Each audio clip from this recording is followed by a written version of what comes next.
Bismillahirrahmanirrahim. Selamat siang, mahasiswa-mahasiswi semester 4 program studi pendidikan matematika dengan mata kuliah yaitu matematika diskrit. Hari ini adalah melanjutkan dari teori kemarin, yaitu kita sudah membahas tentang metrik, dan ini sesuai dengan silabus kita membahas tentang teori graf, di mana teori graf ini, materi teori graf ini adalah pengantar dari mata kuliah teori graf itu sendiri nanti. Jadi pembahasannya ini secara singkat saja. Nanti akan dilanjutkan di semester selanjutnya atau semester 5 oleh Pak Heri mungkin untuk teori grafnya. Oke. Pertama yaitu sejarah dari teori graf. Teori graf ini lahir berdasarkan adanya masalah jembatan Königsberg, di mana mulai dan berakhir pada tempat yang sama. Bagaimana cara untuk melalui setiap jembatan tepat satu kali jadi ini ceritanya ada suatu jembatan. Ini A, C, B, dan D ini adalah sebuah daratan. Nah, garis-garis ini merupakan sebuah jembatan di mana kalian bertugas dari A ini lewat jembatan terserah. Pada intinya ketika kalian dari berawal dari A, kalian ke B, kalian ke C lagi, kalian ke B itu menggunakan jembatan, cuma hanya menggunakan satu jembatan saja. Tidak bisa misal kayak gini A ke B, B ke A itu kembali lagi dengan jembatan yang sama, tidak boleh. Nah, itu menjadilah suatu masalah. Nah, maka dari itu lahirlah teori graf. Nah, pada tahun 1736 di mana Leonhard Euler, selanjutnya terus Basel pada tahun 1707, Sternberg pada tahun 1786 mampu mengungkap misteri jembatan Königsberg tersebut. Nah, di mana mau problem dan model koreograf di mana ketika ada masalah kita mencoba untuk membuat model-modelnya, terus menganalisis lagi dan menelaah masalah itu kembali, dan kita bisa membuat modelnya dan kita membuat algoritmanya, terus selanjutnya kita menganalisis dari algoritma yang telah kita buat. Nah, dari sini kita membuat algoritma lagi dengan revisi-revisi yang ada. Nah, selanjutnya kita akan mengimplementasikan program tersebut berdasarkan data yang kita peroleh dari masalah tersebut. Nah, sehingga kita akan menemukan suatu solusi yang diharapkan. Nah, sebagai contoh, problem pertama yaitu setiap seminggu sekali seorang petugas kantor telepon berkeliling untuk mengumpulkan koin pada telepon umum yang dipasang di berbagai tempat. Nah, berangkat dari kantornya, ia mendatangi suatu demi satu telepon umum tersebut dan akhirnya kembali ke kantor lagi. Nah, problem yang muncul adalah petugas tersebut menginginkan satu rute perjalanan dengan waktu minimal. Jadi, ketika saya berangkat ke kampus, saya melewati Geneng, melewati jalan di stadion itu, terus melewati pertigaan Paron menuju Armet, melewati jalan tol, baru sampai di kampus. Nah, itu kan banyak sekali jalan-jalan toh. Kita bisa melewat Paron atau lewat Geneng kan bisa. Terus kita bisa lewat mana itu? Pasar Meran terus itu kan juga bisa. Nah, dari situlah teori graf ini diciptakan atau di apa itu namanya? Ditemukan untuk mempermudah jalan pikir kita, bagaimana cara kita untuk memilih rute yang tercepat dengan waktu yang singkat. Nggih. Terus problem kedua, pada suatu persimpangan jalan yang ramai akan dipasang lampu lalu lintas atau TL, di mana telah diatur bahwa jalan A, C, D, E, dan F satu arah. Nah, serta jalan B adalah dua arah. Nah, perjalanan yang diperoleh adalah yang pertama yaitu jalan A ke B, jalan A ke C, jalan A ke E, jalan B ke C, dan jalan B ke E.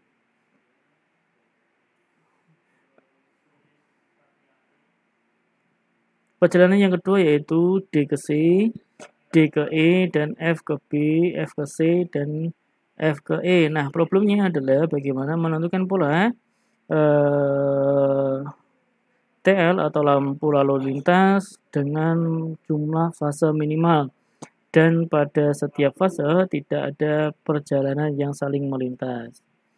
Nah, problem kedua, di mana rute perjalanan dari kota A ke B dapat dilakukan dengan berbagai macam alternatif. Di mana dari sekian banyak alternatif yang ada, maka tentukanlah rute yang paling minimal untuk ditempuh. Misalnya minimal dalam hal jarak tempuh dan waktu. Nah, seperti itu. Nah, dari sini kita akan dari masalah-masalah ketiga masalah tersebut, dengan adanya model teori graf ini diharapkan kita bisa menemukan solusi-solusi dari masalah tersebut. Nah, yang pertama yaitu model graf. Jika kita melakukan analisis terhadap ketiga problem tadi, maka kita akan membuat model persoalannya ke dalam model graf. Nah, problem pertama pada model graf dikenal dengan problem traveling salesman. Nah, di mana traveling salesman ini ketika ada seseorang ingin melakukan kunjungan di setiap titik-titik tertentu. Nah, di situ salesman ini beringinkan membuat dari jalur A ke jalur B itu dengan satu arah atau graf berarah dengan satu arah saja dengan rute yang tercepat. Yang kedua yaitu problem 2. Pada model graf dikenal dengan problem coloring graph atau perwarnaan graf. Nah, di mana setiap daerah, setiap tempat atau setiap titik itu akan dibedakan berdasarkan warna. Semisal geneng, semisalkan kartonono, semisalkan beran, lite. Nah, itu dibedakan berdasarkan warna-warna tertentu. Atau lebih umumnya kita bisa melihat pada peta yang ada di sekolah ataupun di dunia. Nah, itu kan pasti akan dibedakan berdasarkan warna. Nah, problem ketiga pada model graf dikenal dengan problem shortest path, di mana pada model ketiga ini akan dicari tempat atau rute yang paling pendek dan cepat.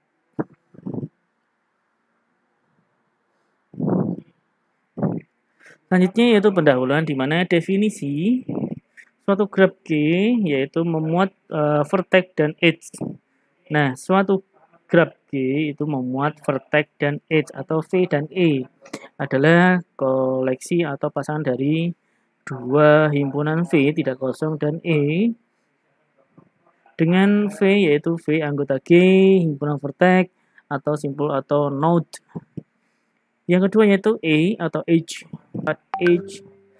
anggota G himpunan H atau ruas atau sisi.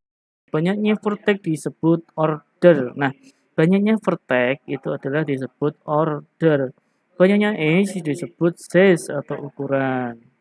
Contohnya, himpunan vertex dari S, U, V, W, X, dan Z.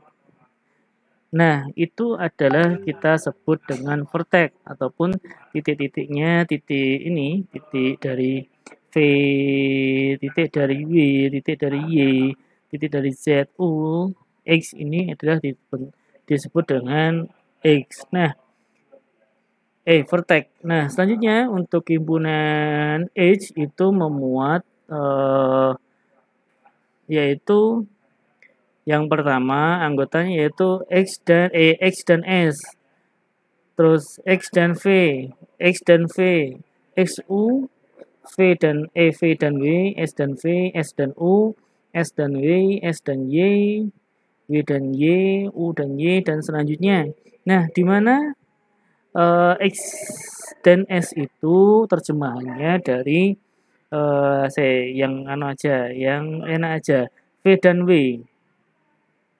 H itu V dan W. V dan W ini kan. Nah, ini adalah penjelasannya diambil dari H penghubung dari titik V dan W ini memuat yaitu titik V dan W, di mana kita bisa notasikan dengan H yaitu H1 yaitu mengandung atau beranggotakan V dan W.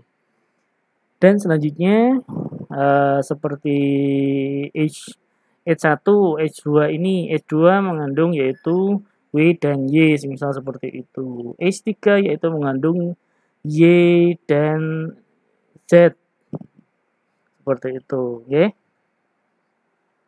Selanjutnya H merupakan pasangan tak terurut dari simpul, misalnya HA yaitu beranggotakan V dan W, sama halnya juga dengan W dan V. HA dikatakan insiden pada V dan W. Vertex terpencil atau terrealisasi adalah suatu vertex yang tanpa H seperti ini. Ini adalah vertex isolasi atau terisolasi, di mana P ini tidak berhubungan dengan W ataupun V. Paham ya? Untuk vertex itu yaitu titik-titik ini vertex. Kalau H itu menghubungkan dengan vertex satu dengan vertex lainnya. Atau kalau di sini yaitu vertex V dan W. H khusus yaitu H paralel 2 HG atau lebih yang mempunyai kedua vertex ujung yang sama. Nah, graf di samping H A dan B merupakan HG paralel atau HG sejajar, di mana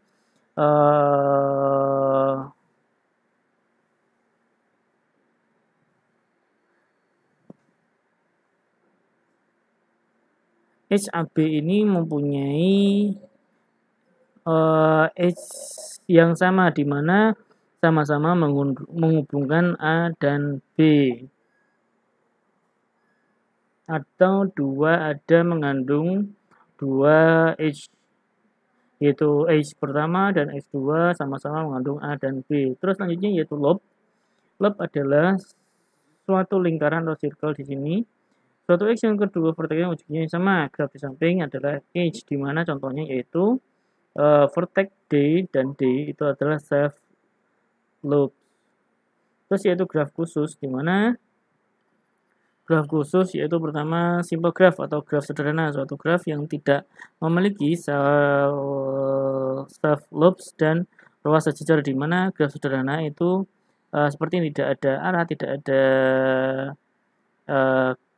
edge ganda ataupun edge apa itu namanya self loop atau menghubungkan dirinya sendiri.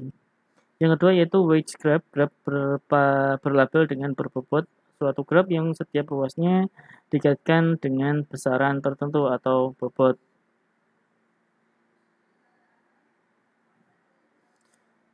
Graph berarah yaitu G disebut graph berarah atau directed graph atau digraph jika setiap ruas merupakan pasangan berurutan dari simpul.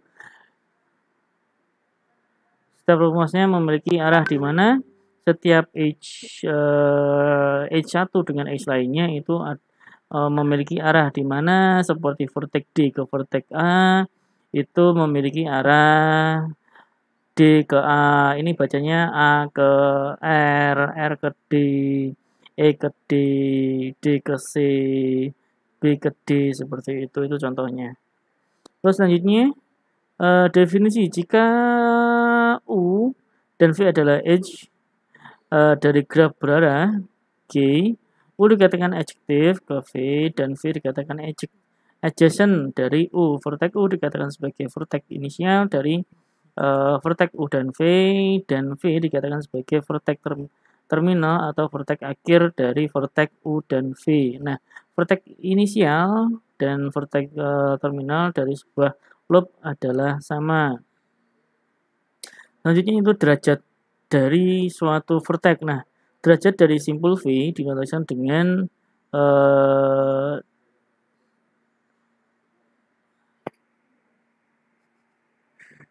sigma V atau do ini adalah banyaknya dari ruas yang melalui. Nah, derajatnya ini.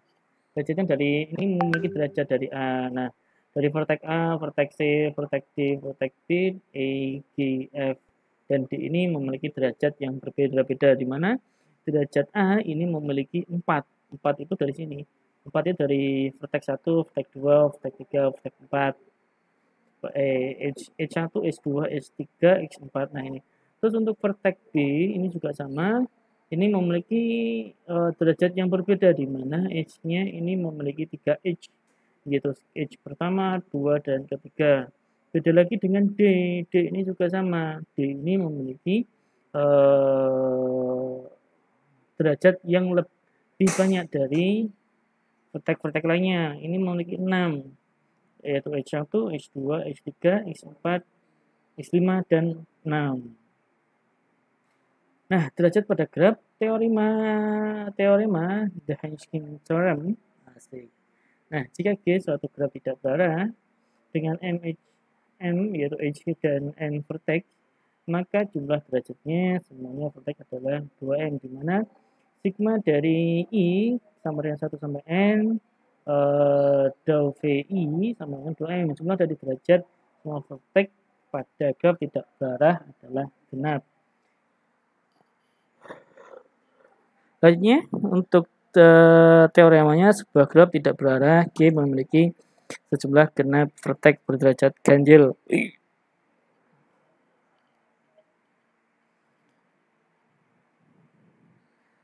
Definisi sebuah graf berarah G memiliki derajat masuk dari sebuah vertex in degree of vertex V dinamakan dengan sebagai dou V, dou negatif V, menyatakan banyaknya H dengan V sebagai vertex terminal. Derajat keluar dari sebuah vertex or degree of a vertex V dinamakan dengan sebagai dou positif V, menyatakan banyaknya H dengan V sebagai vertex inisial. Nah, di sini graf berarah di graf atau di graf di sini memiliki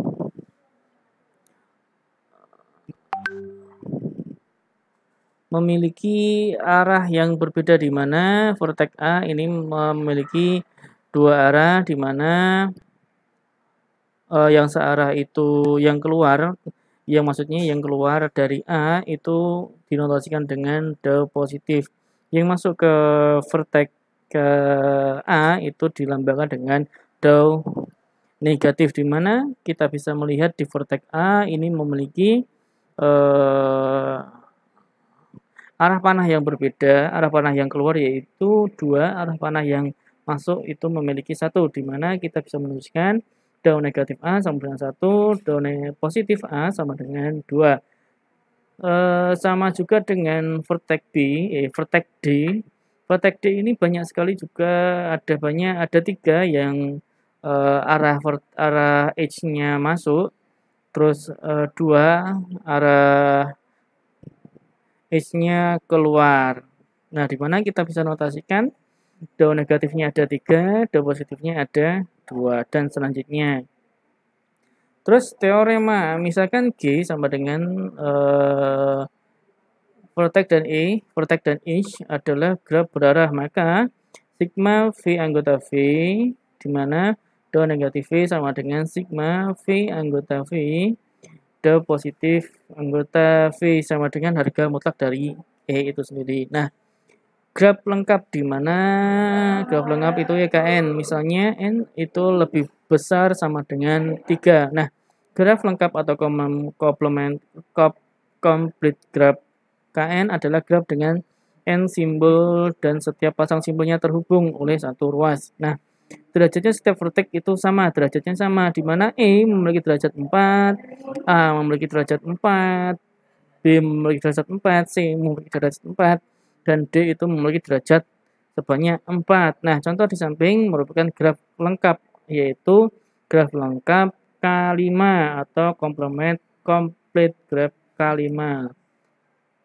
Graf bipartit atau bipartisi. Nah, bipartisi G adalah suatu graf yang sedemikian hingga berlaku, di mana V anggota G sama dengan V anggota G1 itu merupakan gabungan dari V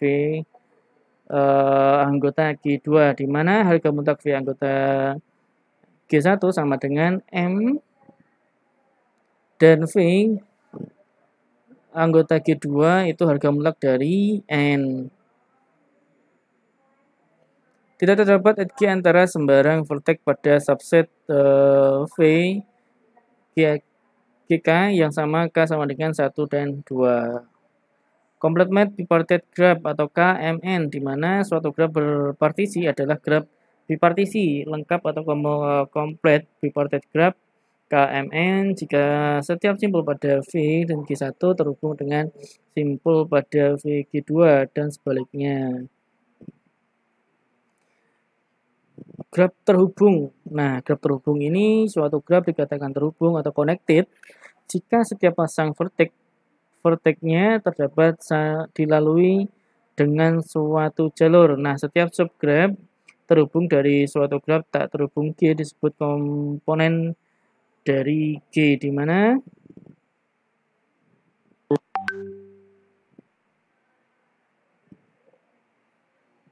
setiap dilalui setiap vertex ini semuanya dilalui oleh HG yang menghubungkannya. Itu disebut yaitu graph terhubung.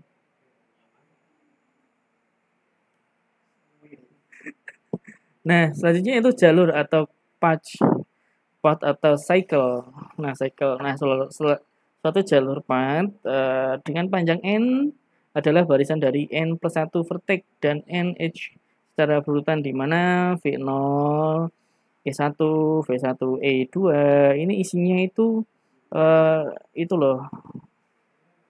V1 itu vertex 1, E1 H1 itu loh. Jadi itu saling berconnected gitu loh. Berhubungan. Nah, suatu cycle adalah jalur dengan vertex awal dan vertex akhir yang sama. Di mana jalur contohnya sebagai berikut, di mana jika tadi graf G itu adalah seperti ini. Di mana vertexnya itu sebanyak 6. Ada vertex 1, 2, 3, 4, 5, 6. Nah, edge-nya ada berapa ini? Edge-nya ternyata ada 9. Nah, di situ kita bisa apa itu namanya? Bisa membaca bahwasanya jalur dari vertex 1 ke 5 itu sama dengan apa lagi? 1 ke 5. 1 ke 5 mana ini? 1 ke 5 itu 1 ke 5 itu E7 atau 125 atau 12345 atau 1235 atau 165. Ini jalurnya vertex ke 1. Vertex 1. Oh ya, oh ini jalurnya. Maksudnya ini laluannya. Nah, cycle dengan panjang 3 yaitu 1, 2, 5 dan 1 atau 2, 3, 5, 2. Nah, cycle dengan panjang 6. Nah, ini sebutnya panjang. Panjang. Maksudnya dari 1 ini kan 1, 2, 1, 2, 1. Terus 2, 3, 2. Terus 4, 5, 3. Terus berapa lagi tuh? 4 ke 5, 5 ke 6, 6 ke 1. Nah, seperti itu. Itu maksudnya jalur atau particle. Nah, jika nanti ada pertanyaan, buatlah atau lihatlah cycle dengan panjang, tunjukkan dengan jalur yang panjangnya 3. Kalian bisa tunjukkan seperti itu tadi. Terus selanjutnya subgraph. Subgraph itu adalah misal dari G, graph G yaitu mengandung V dan vertex dari suatu graph yaitu G aksen dan V aksen. E aksen disebut subgraph dari G jika V aksen dengan contoh yaitu diketahui graph G sebagai berikut. Nah, subgraphnya yaitu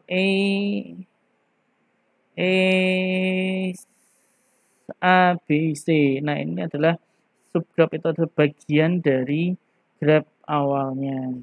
Nah, perjalanan Euler. Nah, sebuah perjalanan Euler atau sikel Euler pada graf G adalah sebuah sikel sederhana yang melalui setiap edge-nya dengan hanya sekali atau dengan edge di G hanya sekali. Jadi dari sini, dari yang kita paparkan tadi, jembatan Konigsberg tadi, ini adalah jembatannya. Nah, ini syaratnya hanya melalui setiap jembatannya hanya satu kali. Kalian ke B, kalian ke dari C ke D, C ke A itu hanya syaratnya dengan satu kali jalan saja. Nah, selanjutnya problem jembatan Konigsberg, apakah memungkinkan untuk memulai dengan mengakhiri suatu perjalanan dari titik yang sama melalui 7 jembatan hanya sekali saja? Nah, problem yang dapat dinyatakan dengan sebuah graf yaitu sebagai berikut. Nah, HG yang menyatakan jembatan dan setiap vertexnya menyatakan suatu region. Nah, vertexnya itu ini bagiannya, ini daratannya A, B, C, dan D ini adalah daratannya. Vertexnya ini seperti ini. Vertexnya ini. Vertexnya itu adalah jembatannya. D ke A,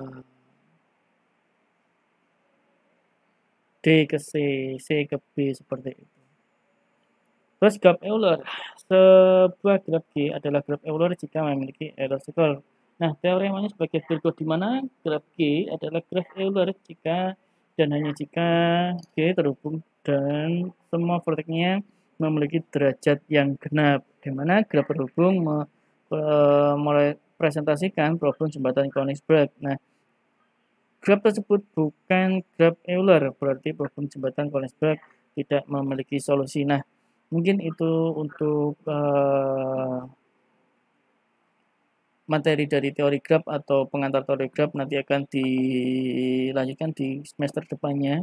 Mungkin nanti untuk UASnya sampai sini atau nanti tak tambah lagi untuk materi-materi dari teori grafnya. Okay. Terima kasih atas perhatiannya. Saya Eki Ari wa taufiq hidayah. Wassalamualaikum warahmatullahi wabarakatuh.